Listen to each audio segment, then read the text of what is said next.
अभी शहबाज शरीफ की वीडियो जरा देखें, सारे हिंदुस्तान के चैनल्स पे चली है।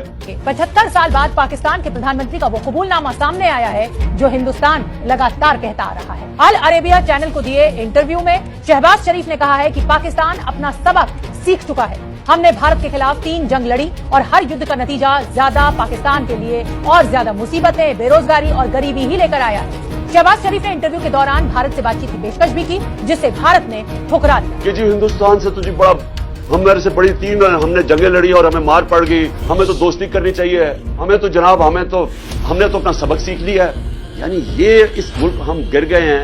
ये मुल्क का वजीर आजम हिंदुस्तान, जिसने कश्मीर के ऊपर जुल्म किया, जिसने कश्मीरियों का जो इंटरनेशनल कम्युनिटी ने राइट दिया था, राइट ऑफ सेल्फ डिटर्मिनेशन, वो नहीं दिया और फिर स्टेटहुड उनकी ले ली है। और हमें ही वो जाके कह रहा है कि जी हिंदुस्तान से हमें तो बड़ी दोस्ती करनी चाहिए। कोई फिक्र नहीं कि कश्मीरियों की कुर्बानियां, कोई फिक्र नहीं नजरिया पाकिस्तान के किसी मकसद के लिए मुल्क बना था।